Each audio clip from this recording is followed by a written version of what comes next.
Alright, so just about to get the platinum trophy for Bloodborne. So the last thing I need is the burial blade, so I'll show you on here. It's just syncing up. So yeah, it's 91. One more to go and the platinums you can see there. Sorry about the focus. Yeah, there we go. Okay. Cool, so if you have a look, I haven't started any of the DLC yet as well, so that's why it looks a bit weird. Sorry about this focus. Cool, so I got all the 3 endings, blah, blah, blah, all that stuff. Chalice dungeons all completed, and the last thing is to get all the hunter weapons. So for the last weapon, you have to pretty much go into New Game Plus. You don't have to, but I chose to anyway for the DLC and stuff.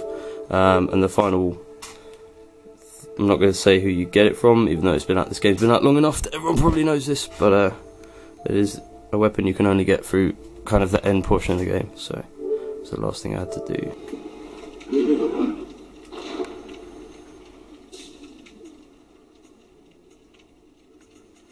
The weapons, there is the burial blade.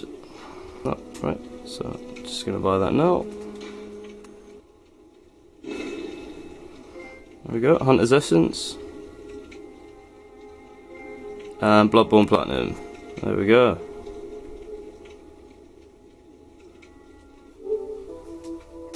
Alright, thanks for watching, if anyone did watch. Sweet, finally got it. Really good game, didn't take too long. About 65, I'd say 65 hours. Yeah, really good game, really enjoyed it. Hasn't quite sunk yet, there it is, cool. Alright, so here's a little screenshot of the platinum trophy. Yeah, not much more to say about that really. Pretty happy with that. So yeah, and here's my stats about to come up on the screen now as well. So these are my endgame stats. So this is after an entire playthrough and all the necessary chalice dungeons, which totals up to about 6 dungeons. I can't remember them entirely. I think it's the Lower Fumarian, Central, the Curse and Defile dungeons, the Is and Ailing Lauren, etc. Yeah, so for anyone who's played a Souls game before, so From Software, you know the creators are of Dark Souls, Dark Souls 2, Demon's Souls, and now Bloodborne, and Dark Souls 3 coming soon in April.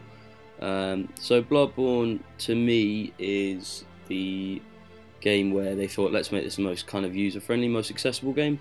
And I do like that about it, and I have thoroughly enjoyed it, but it hasn't had the same grip or challenge for me as Dark Souls did. And I think for anyone that's completed Dark Souls and done, you know, a lot of the stuff within that game, you won't really be challenged too much by Bloodborne, and I don't see that as a massive negative, because the game is still incredible, the lore is amazing, the graphics, the weapons, in my opinion, actually are a bit of a step up. I like how everyone has like 2 phases in terms of, you know, one-handed and two-handed, and they're all completely different. Every weapon feels entirely different and unique, which I really like. And pretty much everyone who I've played with online, either co-op or in PvP and stuff like that, uses different weapons. Whereas, you know, you commonly got in the Souls games majority of players using one weapon. But for the most part, it's pretty varied in this game, which I like.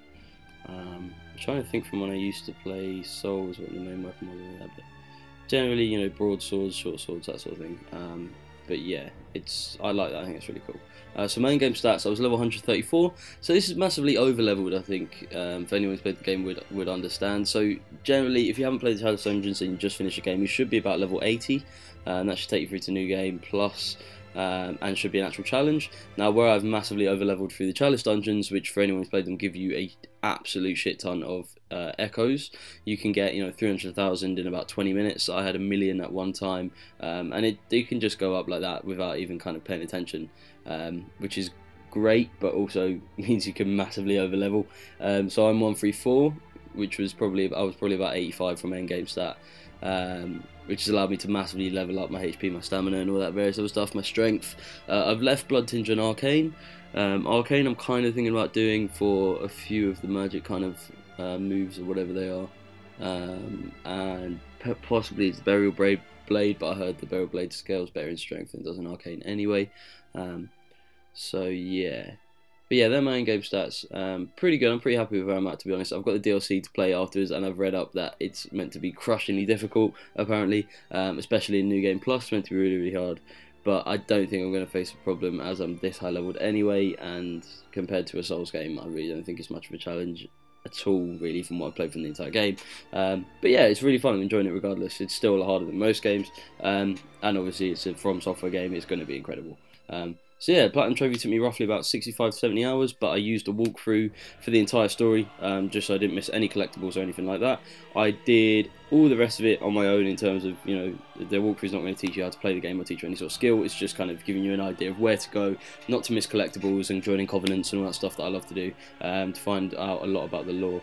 So that meant I got through it really swiftly. I co-opted quite a lot of the boss battles. Make of that what you will, I don't know. I find it a lot more fun just to kind of draw boss's attention away, and that kind of feeling of teamwork when you take down a boss. But obviously it's nothing like doing a boss on your own, so I haven't really got much of an excuse there. But I still massively enjoyed it. So yeah, looking at about 70 hours on the end game, which for a game like a From Software game is really short if you think about it. If you wanted to platinum Souls 1, you were looking at probably 100, 150 plus minimum, I'd say. I mean, the main thing for this one, you can glitch the final 3 endings. So instead of playing through the game 3 times, you just play through it once, which is very, very helpful for me. Someone who, you know, forget as much as I love this game, I couldn't see myself playing through three more times just to get a couple of trophies. But obviously, as that was there, it meant that this platinum really wasn't too difficult to come by. As long as you can handle the chalice dungeons and having half health through some of the most difficult bits towards the end, it really isn't that much of an issue. So yeah, that's the video. Doubt anyone's going to watch this anyway, but I'll put it up, and if anyone did enjoy it, it'd be cool if you could let me know, if you comment and anything like that. I'm thinking about potentially getting back into doing videos again, but I just need some kind of notification from anyone who still is interested, if they want to see some more stuff.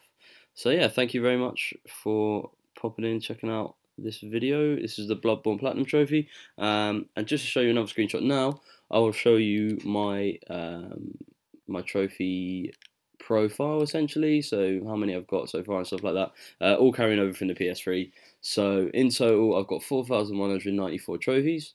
I've got 40 platinum trophies. Didn't even realise Bloodborne was my 40th, which is nice.